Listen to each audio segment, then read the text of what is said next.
The following is a Comfortably Zoned Radio Network production. Hello and welcome to Weighted Donuts. I'm Wayne Unger, and my guest this week is Wayne Unger. That's right. I'm doing a solo show. I've never done a solo show before, but I haven't done a show in a few weeks, and scheduling is kind of tough. So I guess you can either turn off the podcast now and say, I'll wait till the next one, or maybe you can listen. So, right smack in the middle of postseason. Actually, we're nearing the finish line for postseason baseball. Boston handily put away the Astros. So that's 2 out of 3 years that I've picked the Astros and they haven't won. I picked them to win it all 3 years ago. They didn't even make the playoffs. I picked them to win it again all last year, and they made me look good. It wasn't a hard pick, let's face it. Although I don't know how smart I would have been if they didn't pick up Verlander last year at the deadline. And this year again, it wasn't a difficult pick, but that's why they play the game. And a lot of controversy about Altuve being called out on fan interference. Quite frankly, I can't tell.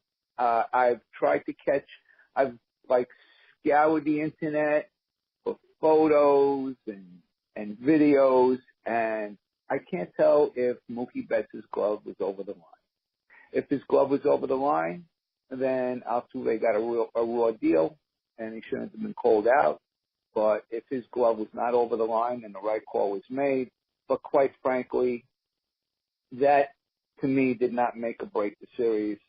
The Astros had plenty of chances, and, they just weren't up to it. They weren't up to it. On paper, they had much better starting pitching, but the Boston pitchers stepped up. And I guess that's why they won 108 games during the season. Interesting in the National League. I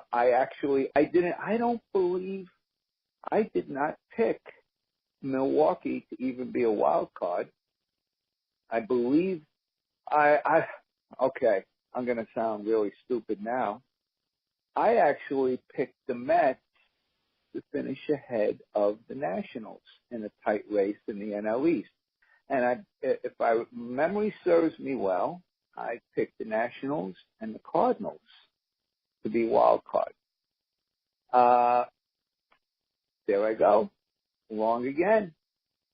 So we'll see how it all plays out. I don't think either of the National League teams will beat Boston. But again, that's why we play the games. So, gonna do a little recap. Give you my picks. We're gonna go with postseason awards and those of you that may not be aware of it, voting was in at the end of the season. Votes are not cast after postseason play. They're cast at the end of the regular season. So, National League Cy Young, okay? A lot of back and forth. A lot of people say Jake DeGrom, you look at all the numbers except for the wins and losses, and he is clearly a step ahead of Max Scherzer, and I agree. But a lot of people say, but Scherzer still has really nice stats, and you still have to win games. And I get that part, but Max Scherzer, I believe, had 2.6 runs per game more run support than Jacob DeGrom. And I think I saw a stat out there that if Jacob DeGrom had, just one more run per game in run support, he would have been 20-5. So, not this time, folks. The wins don't do it. For me, Jacob deGrom was clearly the Cy Young winner. If you look at the season month by month, he was incredible. Max Scherzer was also incredible, but you can still see a little blip on his record compared, if you go by the months compared to deGrom. His September was not stellar. So, got to go with deGrom. In the American League, to me, it's really close between Blake Snell and Justin Verlander. And I'm going with Blake Snell. And in this instance, believe it or not, Tampa scored, I think, like a half a run a game more for Snell than the Astros did for Verlander. But I'm still looking at all the overall numbers, and even with his injury, he missed a little bit of time. Blake Snell had put in a full season and had a stellar season. Let's see what else we got. Rookie of the year. To me, it's probably a dead heat. It's a dead heat. I'm sorry, I can't make a choice between Soto and Acuna. I can't. It's a dead heat. I'm just, and actually, it would be just fitting, in my opinion. It would be fitting if they were co-winners of Rookie of the Year award. That's how close these two ball players are. In the American League, I go back and forth with Andujar and Ohtani. The only negative on Andujar to me is, he made some throwing errors. He made a good number of throwing errors. But I tell you what, on the biggest baseball stage in the world, under the most powerful baseball microscope in the world, okay, he came through big all the time at the plate. Always came through big. His glove was fine. There was nothing wrong with his glove. It all came down to, poor footwork when planting himself to make throws. That's what it comes down to. Ohtani was fantastic in his, I believe, 51 innings. He was, his numbers at the plate were amazing against righties. He might have had the best OPS against righties, but I believe he had about 300 plate appearances. I'm doing this on the blind. I'm not looking at my computer screen right now. I'm not looking up that bats, but I believe he had about 300 plate appearances, 51 innings. It was really close, but I got to give the edge to Andujar, but I won't, if Ohtani wins the Rookie of the Year award, I won't say he was robbed, okay? I would just say, more people had a difference of opinion than I expected. Let's see, what did I leave out? Oh, the big one, MVP. I'll tell you, up until the last 3 weeks of the season, I was all in with Javi Baez. With Christian Yelich not far behind, but I was all in with Javi Baez. And end of the season, probably even a week before the season ended, I was all in with Christian Yelich, and it stayed that way. And so there's my pick there, and there I would say I would be totally shocked if he didn't get it. There I will say he was robbed. The American League, up until September 1st, my pick was J.D. Martinez. I didn't think he was going to win it, but he was my pick. And my feeling was he's going to get robbed. But he didn't have a bad September, but he did cool a little bit based on his standards of the season. Okay? I know our expectations are high, but Mookie Betts maintained an unbelievable standard throughout the season, as did Mike Trout. But Mike Trout did spend some considerable time on the DL. And, again, it's a tough one. If Mike Trout wins it over Mookie Betts, I get it.